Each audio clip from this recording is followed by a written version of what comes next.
Have you ever stood in front of a microwave watching the seconds count down and somehow it feels slower than actual real time? Every time. 30 seconds on a microwave feels like an entire hour. Right? It's the strangest thing. Our brains just aren't built for waiting, apparently.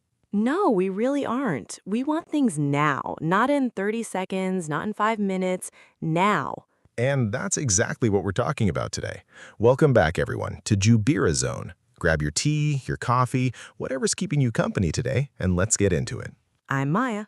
And I'm Thomas, and today's topic is one that honestly challenges me personally: patience. Oh, this is a good one.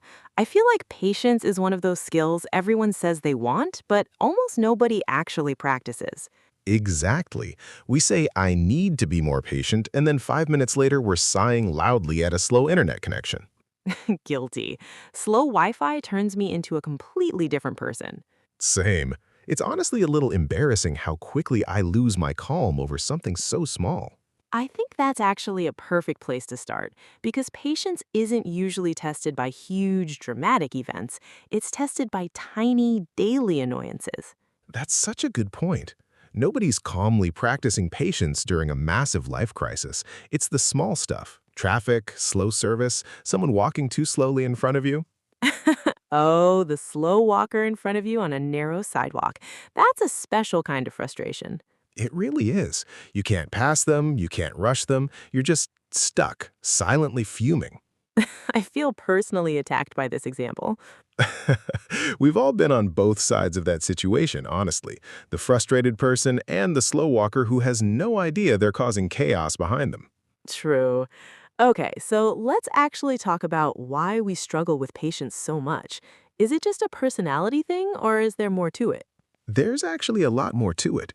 Part of it is how our brains are wired. We're naturally drawn to immediate rewards over long-term ones. It's called present bias. Present bias. So our brains prefer instant results, even small ones, over bigger results later. Exactly.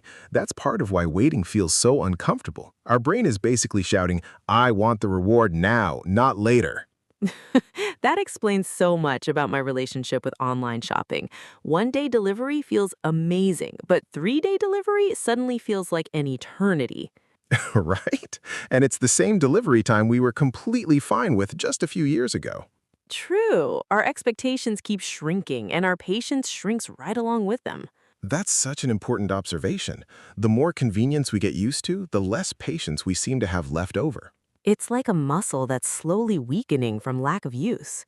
Exactly, which actually leads perfectly into something important. Patience really is like a muscle. It can be trained. Okay, I love that idea. But how? Like, practically, how do you train patience?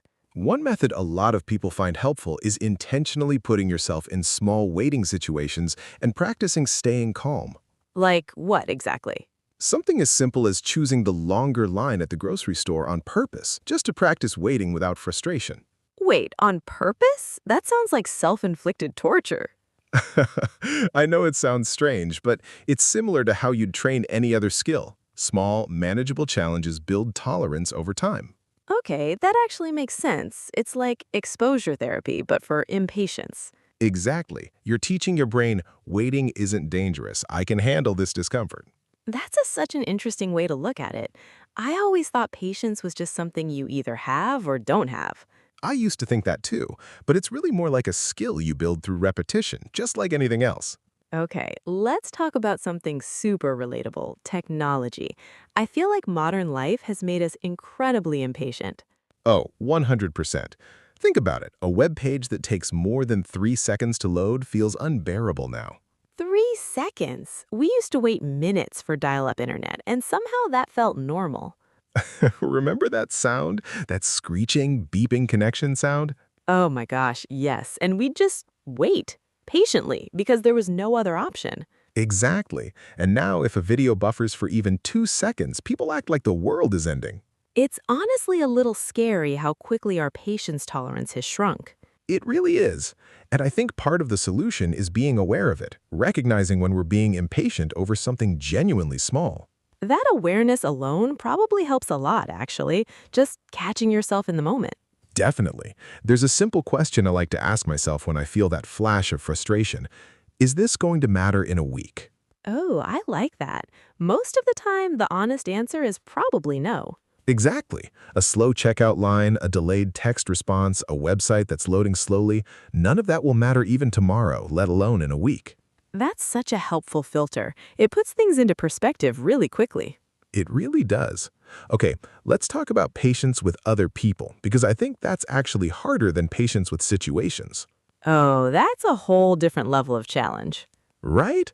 Waiting for a slow website is one thing. Waiting for someone to finish a story that's going in circles is a completely different kind of patience test. Oh no, we've all been there. Someone telling a story with so many unnecessary details. So then I walked into the kitchen and the light was kind of yellow that day, and I remember thinking, Just get to the point. but seriously, patience with people often requires something different. Empathy, understanding that everyone processes and communicates at their own pace. That's true. Some people need more time to think before they speak, or they naturally explain things with more detail. Exactly. And it's not fair to expect everyone to communicate at the same speed we do. That's a really good reminder. I think I get impatient with people mostly when I'm already stressed about something else, not necessarily because of them. Oh, that's such an honest observation. A lot of our impatience isn't really about the situation in front of us, it's leftover stress from something completely unrelated. Right, like if I'm already anxious about a deadline, suddenly everything else feels 10 times more irritating. Exactly. Our emotional bucket is already full, so any small extra drop causes it to overflow. That's such a good way to describe it, an emotional bucket that's already full. It really helps to check in with yourself sometimes and ask, is this really about what's happening right now, or am I just already overwhelmed? That's such a useful question.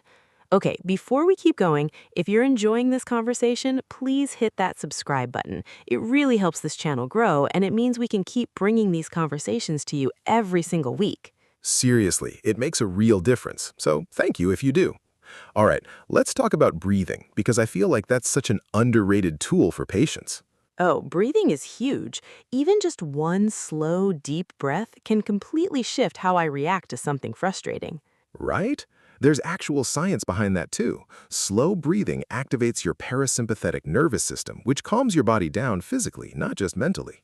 So it's not just a mindset trick, it's literally changing what's happening in your body. Exactly. When we're impatient or frustrated, our body often goes into a mild stress response, faster heartbeat, tense muscles. Deep breathing directly counters that. That explains why taking a breath before responding to something annoying actually works, instead of just being generic advice. Exactly. It's not just calm down, it's giving your nervous system a chance to actually calm down physically first. I love that. Okay, what about phrases? Because I feel like the words we use in frustrating moments really matter too. Huge point. Instead of thinking, this is taking forever, which makes the wait feel endless, you could reframe it as, this is taking a little longer than expected. Oh, that's such a subtle difference, but it actually changes the emotional weight of it. Exactly. Forever feels dramatic and hopeless, but a little longer than expected feels manageable. I really like that. What about phrases to use with other people if you're waiting on someone without sounding rude or impatient? Good question. Something like, take your time, I'm not in a rush, even if you're feeling a little impatient internally, can actually help you feel calmer too, not just the other person. Wait, really? Just saying it out loud helps you feel it more? Yeah, there's a concept where the words we speak can actually influence our internal state, not just reflect it. It's a small act, but it works. That's such a helpful trick, especially for people learning English who want polite, natural-sounding patience phrases. Exactly. Phrases like, no worries, take your time, or I appreciate your patience. These are useful in everyday conversations, and they help create a calmer mood overall. I love that. Okay, what about patience with ourselves? Because I think we're often way more impatient with our own progress than we are with anything external. Oh, that's such an important point, especially with something like learning a new language. Exactly. People expect to speak fluently after a few weeks and then feel discouraged when it takes much longer. Right, and that impatience with yourself can actually slow down progress even more because frustration makes learning harder, not easier. That's such a good point. Stress and impatience actually interfere with memory and learning. Exactly. So, ironically, being impatient with your progress can actually make progress happen more slowly. That's such a strong reason to just relax a little and trust the process. Definitely. Real growth in almost anything tends to happen slowly, then suddenly. Small, invisible progress for a long time, and then one day you realize how far you've come. I love that description. Slowly, then suddenly. That's exactly how learning a language feels, honestly. It really is. Okay, I think it's time for our quiz. Ready, Maya? Always ready. All right. Question 1. What is present bias?